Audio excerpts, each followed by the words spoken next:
bienvenidos a los coloquios de iSanidad. Hoy vamos a hablar sobre la integración de lo social y lo sanitario, una de las principales demandas tanto de profesionales como de pacientes, y para hablar de ello tenemos aquí a mi derecha a Alberto Jiménez, presidente de la Fundación Economía y Salud. Buenas tardes. Hola, buenas tardes. ¿Qué tal? Y a mi izquierda tenemos a José Ignacio Nieto, que es exconsejero de Salud de La Rioja y también experto en materia sanitaria y social. Buenas tardes. Bueno, pues la primera pregunta viene dada por el contexto, que es, estamos a poco más de un mes de las próximas elecciones generales, que se celebrarán el 28 de abril, y quería preguntarles, bueno, cuáles creen que son los principales cambios que debe abordar el próximo gabinete, que se sitúe en la Moncloa, y el próximo ministro de Sanidad. Bueno, eso es una pregunta muy general y muy amplia. Pero si quisiéramos establecer algún valor o algún principio sobre el cual girar, yo creo que, y lo venimos diciendo últimamente, si nos centramos en la persona y en sus necesidades y procuramos ajustar los recursos a esas necesidades, estamos en el buen camino. ¿Cómo se traduce este principio general en algo mucho más concreto? Pues, por ejemplo, cambiando el foco demasiado centrado en lo agudo, podemos incluso llegar a morir de éxito. Estamos haciendo las cosas francamente bien, es sostenible de mejora, pero sí, francamente bien en la parte aguda. Sin embargo, no cuidamos los aspectos de promoción de la salud, que hace falta dotar de políticas presupuestarias mucho más serias, y luego las fases de convalecencia, las fases de rehabilitación, las fases de atención a la cronicidad. Si cambiamos ese foco, si ajustamos los recursos a las verdaderas necesidades, ganaremos en calidad y en eficiencia. Y no hay otra forma de sostener el sistema si no trabajamos en esas dos líneas, teniendo en cuenta el envejecimiento de la población. ¿Qué opina José Ignacio? ¿También en esa misma línea? ¿Qué añadirías? Sí, bueno, sin ninguna duda que todo eso es necesario. Lo que pasa es que, claro, cuando se pregunta que qué tiene que hacer un gobierno, que se esperaría de él para resolver los problemas de la sanidad, yo lo primero que le diría es que tiene que actuar de una forma seria y tomarse con absoluta seriedad y como un tema importante que lo es la sanidad de los españoles, que será más o menos problema en un momento determinado para cada uno, pero que les importa y les afecta a todos, ¿no? Entonces, yo creo que últimamente no se han tomado demasiado en serio esas cuestiones para resolver determinados problemas, que son todos esos que decía evidentemente Alberto, que tiene ahora mismo la sanidad española, que tiene el Ministerio de Sanidad, Servicios Sociales ahora mismo, como se llama en este momento, y que muchos de ellos siguen arrastrándose desde hace mucho tiempo sin buscarle verdaderas soluciones. Sin entrar en la crítica política y para no repetir temas en los que había que andar, creo que han sido 30 y tantos reales decretos ley los que se han hecho en 8 o 9 meses, ¿no? Uno ha sido de sanidad. Es curioso, uno que además está todavía sin aplicar, tratando un tema que puede ser importante para muchas personas. Creo que no lo es en sí mismo para el sistema, como es el de la universalidad de la asistencia. Eso es lo único que se ha fijado en esta etapa con la sanidad. Y sin embargo, le han estado surgiendo problemas importantes, incluso en la calle, de la prestación de la asistencia, pues con la atención primaria, con muchas cosas, y siguen absolutamente sin resolverse. Se van a quedar a un mes de las elecciones sin resolver, y un mes después esperemos que alguien venga y que los afronte. Y yo creo que la sanidad española, con una ley que es del año 2003 y que es la que viene siendo su sustento, y no evito hablar de lo sociosanitario, de lo que habría que decir muchas cosas, y mucho menos de los servicios sociales, pero en el tema sanitario, que era un poco creo que la pregunta, es necesario plantearse cómo debe ser el futuro de la sanidad en España, de la sanidad, de los servicios sociales, de la atención a todos y a cada uno de los 40 y pico millones de españoles que hay, para que tengan una sanidad y tengan una atención del año 2021, 2020 primero, 2021, el 19 ya lo hemos amortizado, y que de verdad pongamos las bases para esa sanidad del futuro, que va a tener unas características muy especiales y muy determinadas, que no son las de los 20 años estos que llevan pasados casi ya desde la Ley de Cohesión. ¿Ha echado eso también en falta, lo que comentaba José Ignacio, esa falta de liderazgo en el Ministerio de Sanidad? Bueno, la falta de liderazgo en el Ministerio de Sanidad es, yo diría, hasta crónica. Hemos tenido buenos ministros de Sanidad, pero no es con frecuencia lo que suele suceder. Y esta es una cuestión importante. La sanidad hay que ponerla en valor, pero como un sector estratégico, y no solo porque se trata de lo que se trata, de tratar de la salud y de la calidad de vida, sino porque es un motor de economía, porque genera inversión, genera riqueza, genera empleo. Hace falta un liderazgo muy potente para ir también al Ministerio de Economía, para ir a los consejeros de Economía y para decirles, tenemos que prestarle más atención a este sector, no solo porque hablamos de salud, sino porque tiene una parte importante del gasto y necesitamos hacerlo eficiente. Y eso es un círculo virtuoso. Cuanta más eficiencia, más salud. Cuanta más salud, menos gasto. Indudablemente, a su pregunta, necesitamos un liderazgo muy potente en sanidad, que con números podamos ver que de lo que estamos hablando y de hacer más cosas no necesariamente es consumir más presupuesto. Uno de los principales debates que ha habido esta legislatura y que se ha recrudecido además es el de la colaboración público-privada. O sea, lo podemos ver en cuanto a la sanidad privada, pero también incluso a última hora de la legislatura la negociación del pacto con farmaindustria. Pero más allá de esta colaboración público-privada, ¿qué más necesita el sistema para ser eficiente?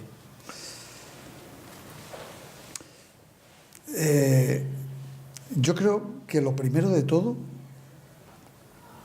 que no se utilice la sanidad como un arma política entre los partidos, entre el gobierno y la oposición, lo cual viene sucediendo también desde hace muchísimos años, pero como un arma arrojadiza seria. O sea, cualquier tema que tenga que ver con la sanidad acaba siendo una disputa entre partido del gobierno y oposición.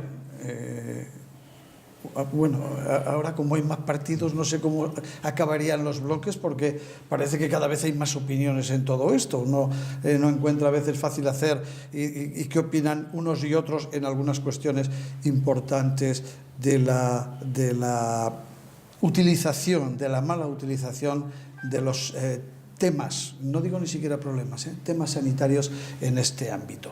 ¿Por qué? Pues, y uno de ellos, evidentemente, es esto: sanidad pública, sanidad privada. Es que es muy difícil entender, en términos de eficiencia, y evidentemente que la economía, que la sanidad no funciona sin una financiación bien hecha y muy bien hecha, y una financiación importante, pero también es cierto que por mucha financiación que haya, y lo hemos visto en algunos momentos, si no se administra bien esa gestión sanitaria y los recursos sanitarios, todo será ineficiente, nada será suficiente, no tendremos bastante con nada y aumentaremos los números negativos en vez de obtener mejores resultados. Con lo cual, esto quiere decir, aunque algunos lo han negado, yo creo que es algo importante y que hay que tenerlo en cuenta, que una buena gestión, una gestión eficiente se puede hacer, y aquello de que no con menos, no sé si con menos, igual eso es excesivo, pero desde luego con los mismos recursos bien utilizados se puede hacer mucho más que con esos recursos mal utilizados. Eso sin ninguna duda, a todos los niveles. Y en este orden de cosas, que se esté mal utilizando o no utilizando eficientemente una parte de los recursos que tiene la sanidad española para atender mejor a todos y cada uno de los españoles que lo necesitan, pues es difícil de explicar, y se explica muchas veces qué es lo malo, porque cuántas y cuántas veces tenemos que oír barbaridades sobre este tema, y sin ninguna duda que debe ser uno de los puntos de inflexión que se tienen que producir dentro de lo que va a ser la sanidad del futuro. Y no me voy a adelantar a lo sociosanitario, que al final no sabemos si existe o no. Esa puede ser una de nuestras grandes dudas. ¿Existe o no? Es necesario, porque el término no lo hemos inventado nosotros, ni lo hemos puesto, igual lo estamos poniendo en valor al estudiarlo, pero desde luego es una cuestión que estaba ahí definida y que tenemos que ver, que es lo que pretendemos, exactamente qué significa, para ver dónde está cada una de las cosas y cómo podemos utilizar mejor todos los recursos que tenemos para que cada uno de los españoles que necesitan atención la reciban y tengan una vida de mayor calidad, y todo esto en términos de eficiencia, es decir, que lo podamos pagar. ¿Podemos aprovechar mejor esos recursos entonces para ser más eficientes? Sin duda alguna.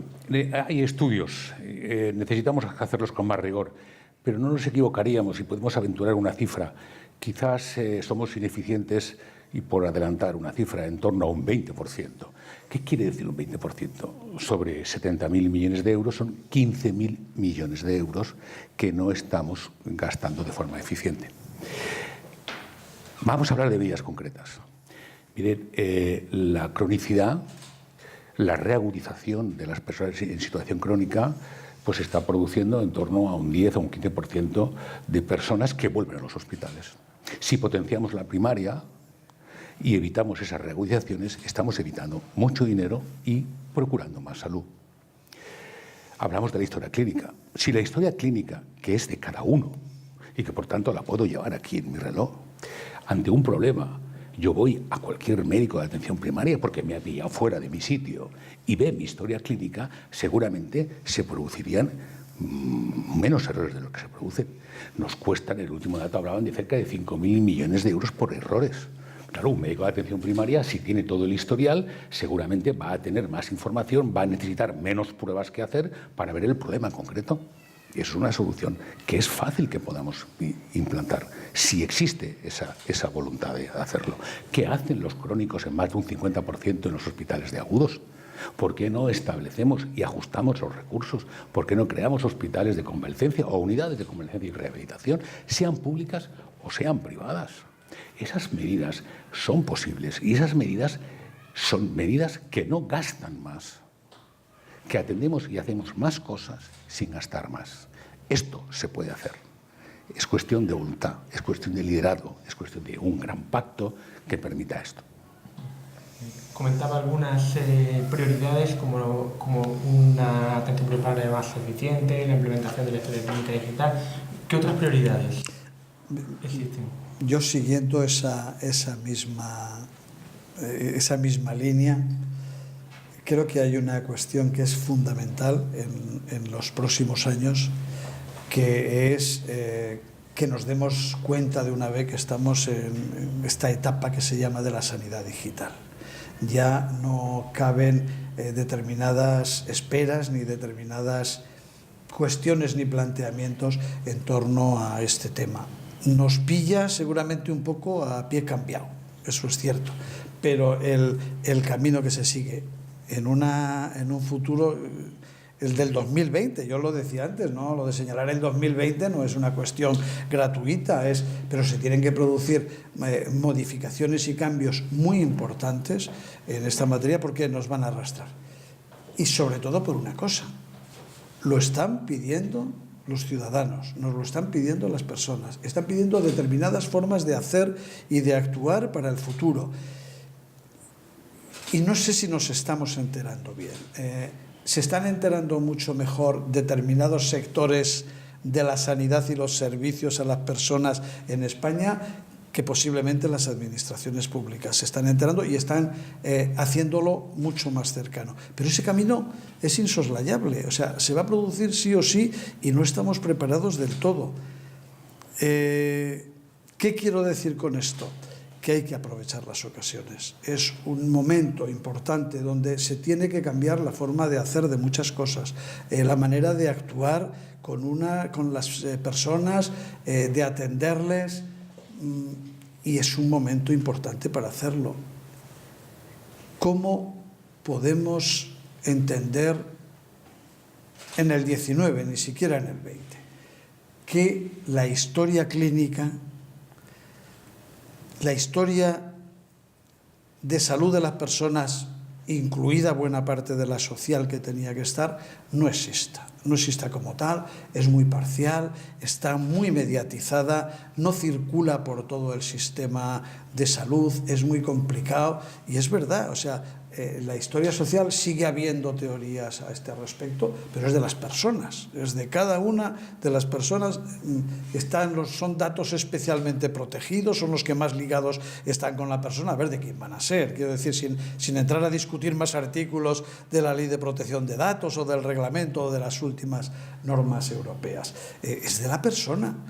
Y la persona la tiene que usar. Yo no sé dónde la va a acabar llevando o no, pero lo que sí es cierto que todos aquellos que le tienen que atender a un individuo deben poder seguir y tener toda la información relativa a esa persona para atenderle bien. Yo creo que ya... Bueno, creo no, se plantea hasta dónde llega la atención primaria, dónde tiene que estar esa continuidad. Es que una de las fórmulas para que estén más cercanas, para que tengan todos los datos, para que puedan atender a esa persona y seguirla antes, después, durante, cuando va, cuando viene, cuando vuelve, es eso, es tener de verdad esos datos de su historia sanitaria, de sus formas de vida que afectan también a su salud, que lo puedan tener disponible y que lo puedan utilizar en todos esos momentos. Ese será un elemento importante. ¿Estamos preparados hoy para eso? Yo creo que no. Hemos avanzado mucho en los últimos 10 o 15 años, en los últimos 5, porque esto cada 4 o 5 años corre ya muchísimo y se dan etapas nuevas. Hemos avanzado mucho, pero se nos escapa. No estamos en la punta de lanza que tendría que tener un tema como este, que va a ser básico para todo lo que estamos hablando. Va a ser básico para la atención sanitaria de las personas, para la eficiencia del sistema, para poder establecer recursos donde se atienda a cada persona de la mejor forma, de la más adecuada, prestándole lo que necesita. Se lleva hablando de la persona como centro del sistema, y ya no digo ni siquiera sanitario, del sistema sanitario y social, se lleva hablando muchos años. ¿Qué significa estar la persona en el centro del sistema? Pues bueno, yo lo que entiendo que tener y de verdad considerar a una persona como centro del sistema es que seamos capaces de darle lo que necesita y en cada momento. Porque no siempre necesita todo, porque en cada momento necesita cosas distintas y porque no necesita cualquier cosa que se haya inventado, y porque nos empeñemos en darle algo que no necesita, le estamos haciendo más dentro del sistema. Eso no es hacerle a la persona centro del sistema. Nos comentaba la cifra del 20% de gasto ineficiente, pero es verdad que hay otra realidad, que es que tenemos un 42% del PIB de gasto público, o incluso las comunidades autónomas están invirtiendo prácticamente un 40% de su presupuesto en sanidad. ¿Hasta qué punto esto limita pues la entrada a la innovación, la construcción de nuevas infraestructuras? Yo creo que más que lo limita, lo que tiene que hacer es potenciarlo. Y me explico por qué. Primero, lo que tenemos que trabajar es en relación coste-eficiencia. El sector de la sanidad, paradójicamente, es un sector que mide actividad y no mide resultados. Esto no sucede en otros sectores.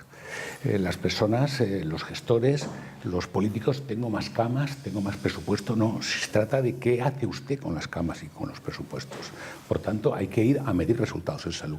En la Fundación Economía y Salud estamos trabajando ahora para establecer grupos de indicadores que midan los resultados en salud y no solamente la actividad. Eso nos puede llevar, por ejemplo, a dos cuestiones otra vez muy concretas. La fascinación tecnológica. Oiga, mire usted, no se trata de tecnología por tecnología, no se trata de que los gerentes de hospitales estén recibiendo a los jefes de servicio permanentemente. Ha salido tal aparato, ha salido tal herramienta. No, mire usted, ¿cuál es el coste efectivo de esto? Por un lado. Por otro lado, démosle a los gerentes de los hospitales, y nosotros, y más desde la Fundación Economía y Salud, hablamos sin pensar en la mano que gestiona, si es pública o privada. Hablamos de calidad, hablamos de eficiencia. Dotemos de gestión, de capacidad de gestión a los gerentes de los hospitales, a los jefes de servicio, que ellos puedan traducir con sus presupuestos en medidas que puedan poner en marcha y puedan poner en práctica. Esa herramienta de gestión que va desde los recursos humanos. ¿Por qué no premiar al que lo hace bien? ¿Por qué no premiar o sancionar al que no lo hace bien? No trabajar en buscar esa gestión que debe trasladarse a los jefes de servicio. Debe haber un tema de formación también. Los jefes de servicio, el famoso bolígrafo de nuestros médicos, que puedo empezar a prescribir una y otra y otra y otra. Pues a lo mejor no hace falta todo esto, ¿no? Por tanto, es un cambio de cultura también, de ir a resultados, trabajando sobre gestión y sobre costo-eficiencia, ¿no? Y eso nos puede permitir hacer más cosas sin incrementar ese gasto público. Cambio de cultura, ¿nos llevaría a ser más eficientes? ¿Hace falta medición de resultados? No, por supuesto que sí, hace falta, vamos, es una de las cosas que en el sistema se echaba en falta hace ya más de 5 años, era precisamente que queríamos hablar, que hablábamos y que discutíamos sobre ciertos temas que sabemos que son así, porque hay muchos datos que lo hacen, pero no tenemos medidos esos resultados. Antes hemos hablado de uno de ellos, que era la colaboración público-privada. La colaboración público-privada por un lado se defiende, por otro lado se niega absolutamente, pero sin embargo es muy difícil encontrar datos bien medidos de lo que, del coste, de lo que supone de ahorro, de lo que supone esa actuación, una determinada actuación en un ámbito o en otro ámbito. En el ámbito público o en el ámbito de un concierto, ¿qué es más caro o qué es más barato? Oiremos, según quien lo diga, es más barato si lo hace el sistema, y según quien lo diga también, y posiblemente tenga números pero no estén contrastados, diga, no, es mucho más barato si usted concierta el servicio. Hace falta medir y hace falta también un cambio de cultura. Un cambio de cultura para entender y para admitir el nuevo horizonte al que nos enfrentamos y que tiene que llegar y que tenemos que utilizar. Es verdad que hay que medir los resultados en salud. Hoy no tiene sentido que se siga criticando o defendiendo que tiene que haber más número de camas o más camas de agudos, o que lo que vale es que se produzca un parámetro de algo que no tiene sentido, que solo midamos. Y es un dato, lo de las camas, es creo que es ¿cuántas camas? ¿Ha quitado usted 7 camas? Pues es que puedo quitar 70 si no me hacen falta. Y entonces con eso se origina un cisma tremendo. Las estancias, o sea, hay cosas que se siguen manteniendo y que se hacen como los valores de la salud y los valores del sistema, y que han decaído completamente, van por otro sitio. Hoy se tiende a que en el hospital de agudos el paciente esté lo que necesita, iba a decir el menor tiempo posible. ¿Por qué? Pues por 2 cosas, porque lo va a necesitar otro que necesita esa atención de agudos, que es muy específica, y porque es mucho más cara que otros dispositivos que puedo utilizar, que tendrá el sistema o no los tendrá, y los tendrá que tener, pero que esa es una realidad que cuando existe y funciona se ve que es realmente positiva, pero que no siempre está, y que luego también estamos hablando de salud, y es un buen tema para poder discutir y para poder criticar lo que hace el otro, si por lo que sea me interesa, lamentablemente. ¿Cuándo se va a abrir realmente el debate de la financiación coordinada de los sociosanitarios? Yo creo que el tema está abierto, ¿no? Lo que no se encuentran son las soluciones prácticas.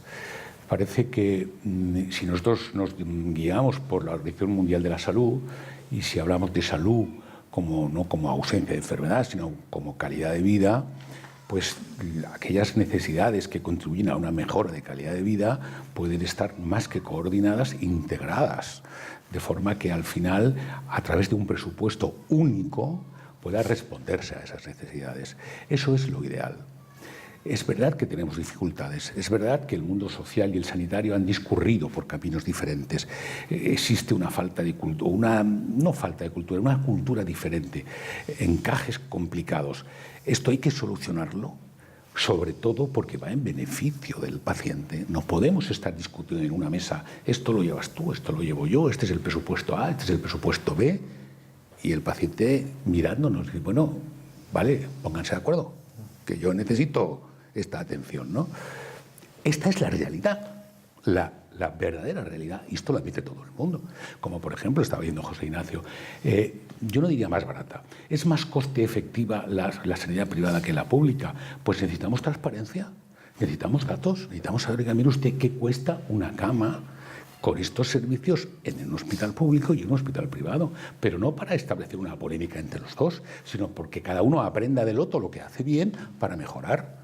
Nosotros insistimos en la Fundación Economía y Salud, no entramos tanto en el brazo público o privado, ni en la gestión de una manera o de otra, entramos en la calidad y en la eficiencia, pero siempre es bueno que exista una posibilidad de comparar y que haya transparencia para que de esa forma podamos incrementar y mejorar esa calidad. Por tanto, a su pregunta concreta, coordinación sociosanitaria, parece que las cosas deben ir por la integración, cueste lo que cueste, pero empecemos ya. Y si, como decíamos al principio, nos fijamos en la persona necesita servicios sociales y sanitarios, pues démoselos. De una manera, ¿cómo? Pues como haya que dárselos. Cuando uno llega a un hospital, yo tengo este problema o el otro, y atendemos un servicio o el otro, de una manera igual. Cuesta, claro, unas culturas diferentes, claro, pero tenemos que decir las cosas como son y trabajar en ese camino. Nosotros también tenemos una iniciativa en la Fundación que José Ignacio es uno de los coordinadores generales del documento, para que establezcamos cuál sería el modelo de esa atención donde los servicios sociales y sanitarios son sinérgicos y simultáneos. Vamos a ir a muchas comunidades autónomas, vamos a establecer cuál sería el modelo partiendo de la realidad concreta como ese modelo ideal que a modo de legislación básica asegure una equidad en el Sistema Nacional de Salud español y a partir de ahí que cada comunidad con sus competencias incremente o no incremente esa calidad. Y ese modelo es el modelo que tenemos que fijar, cueste lo que cueste llegar ahí, pero sabiendo a dónde tenemos que llegar, no pensando en nuestros problemas, no pensando en nuestros intereses, no pensando en nuestras historias, sino pensando en el paciente y avanzando en la medida que podamos en esa fórmula final, ¿no? ¿Cuáles serían ahí los primeros pasos que se deberían dar en esa integración, por un lado? Y no sé si estamos hablando de comunidades autónomas, pero ¿tenemos alguna referencia fuera de España que nos podría servir? No es fácil porque los sistemas y la organización son muy diferentes, incluso las formas de cobertura y de atención, no es fácil. Pero lo que se está poniendo, o lo que tratamos de poner sobre la mesa, de ponerlo en valor y de hacer que sirva para algo es conseguir esa mejor atención a cada persona en cada momento. Pues requiere seguramente cambios. Cuando hablamos de modelo, no se trata solo de establecer un modelo único, un modelo exclusivo o perfectamente definido, ¿no? Sino marcar el camino para conseguir que esa atención sanitaria, que esa persona que necesita una atención sanitaria, por lo tanto es un paciente, pero que a la vez necesita una atención social por sus condiciones de vida, por su situación, igual en un determinado momento, que no va a ser para toda su vida ni para lo que le quede de vida, sino que puede ser hasta temporalmente, que en ese momento reciba la mejor atención que se le pueda dar, que reciba la mejor atención que necesita, una atención de calidad, que le mejore su forma de vida, que le restablezca su salud, que le reincorpore a la sociedad o que le dé las habilidades que en un momento determinado ha perdido por lo que sea. Eso es lo que se está un poco planteando. Es alguien que necesita dos tipos de atención y que se los debemos de dar. ¿Cómo? Dice, podemos mejorar lo que existe es poco. A lo que se le llama en cada sitio sociosanitario es bien diferente en base a muchas cuestiones. Ese fue el punto de partida de hacer este trabajo y este estudio, pero no solo eso, sino que en el futuro establezcamos a lo mejor algo diferente para atender a esas personas. Yo no sé qué es en este momento. No se trata de hacer grandes rupturas, pero lo que sí se trata es de utilizar mejor esos recursos y de atender mejor. ¿Hace falta dinero? Sí, seguro. ¿Con el dinero que tenemos ahí lo podríamos hacer mejor? Sí, porque está claro que si en lugar de utilizar los medios económicos de que se dispone a una persona para darle una atención que no es la más adecuada, porque no necesita estar en un hospital de agudos 2 meses más para no recibir una atención de paciente agudo, sino a lo mejor una de rehabilitación o porque no puede estar en su casa y necesita simplemente que le den la medicación. Y bueno, pues así hay personas en hospitales de agudos, tristemente, pero las hay. Eso cuesta. si eso lo hacemos en un dispositivo adecuado, lo hacemos en otro lugar, o somos capaces de hacérselo en su domicilio o en un centro de una manera X. No quiero definir ni quitar ni poner nada, pero de una manera distinta a como a veces se está haciendo hoy, no de la mejor forma, sin ninguna duda que estaremos consiguiendo esa eficiencia que estamos pidiendo por un lado, y por otra, está claro que tampoco seguramente con lo que hay hoy podríamos atender a todos de esa manera, pero sí que facilitará, y es que con esto quiero decir que no hacen falta, que sí hacen falta más medios, pero que con los que hoy lo podíamos hacer mucho mejor. Bueno, ya lo mencionaba, pero bueno, han elaborado este documento, el sociosanitario de los casos reales al modelo. ¿Qué aporta este libro al sistema sanitario? Yo creo que lo primero que aporta es una discusión seria y rigurosa sobre el término, sobre la definición de lo que queremos hacer, y además yo creo que poner en contacto a esos mundos en los expertos que elaboran ese documento, que ahora vamos por distintas comunidades autónomas, se sientan personas que viven el día a día del problema social, en la administración social, con otras que lo viven en la administración sanitaria, para que hablen más entre ellos y que, además de estar estos expertos, estén también los clínicos, los que están día a día también al frente de esto. Unir en una discusión sobre los problemas serios que existan entre todos y que entre todos vayamos buscando esa línea ideal de trabajo, cueste lo que cueste, es lo que pretende este libro y es lo que quiere aportar este libro. Como siempre, no se trata de la opinión de uno ni de dos. El documento lo elaboraron 40 expertos. Ahora vamos a ir a distintas comunidades donde van a intervenir unos 30 expertos de cada una de las comunidades. Y al final haremos un gran foro donde, con el paciente, es la cuarta vez que lo decimos, como centro, la persona como centro, busquemos cuál sería ese modelo ideal, entre todos. Ese modelo, yo creo que entre los que estemos ahí tenemos que ser capaces, fijándonos, lo decía usted antes, lo que están haciendo otros países. Suecia está muy avanzada también en modelos de integración sociosanitaria. ¿Qué se está haciendo? Y eso, ¿cómo lo podemos trasladar aquí partiendo del día a día? Eso es lo que busca una discusión seria y rigurosa sobre qué quiere decir sociosanitario y cómo podemos atender las necesidades sociales y sanitarias que simultáneamente puede exigir una persona en un momento determinado. Y desde su punto de vista, ¿cuáles serían las principales aportaciones que puede hacer este documento al sistema? Hombre, yo creo que el documento, que no es un documento así, sino que es un trabajo que se está realizando, que tiene varias fases. El documento es la primera fase, la del análisis, digamos, preliminar, para ver cómo estaba un poco la situación en España y cómo está. Pues básicamente hay dos puntos de vista, según sean los profesionales, fundamentalmente. Los del sector sanitario lo ven con el color sanitario del sistema sanitario, y los de los servicios sociales con el de los servicios sociales. Es que hay dos sistemas en España, el sistema sanitario y el de los servicios sociales, que están funcionando bien, que tienen muchos problemas y que están. Y lo que estamos planteando es que cuando una persona necesite de los dos a la vez, ver qué mecanismos hay, cómo lo ven los que trabajan en uno y otro ámbito, qué habría que hacer para ponerse más de acuerdo, para trabajar más cerca, para tener puntos de vista más comunes y atender al final a cada persona de la mejor forma y de la mejor manera con los medios existentes. Hay camino que recorrer, hay mucho que analizar todavía y hay mucho que poner de acuerdo en ese ámbito. Si hubiese sido todo esto muy sencillo, no estaríamos con este problema, no habría un poco esa torre de Babel que es hoy cuando se habla de sociosanitario: atención, espacio, modelo, recurso, perfil, todo es sociosanitario, centro. Y nos los encontramos por ahí, te puede pasear por España y encontrarse en un edificio que ponga que es sociosanitario.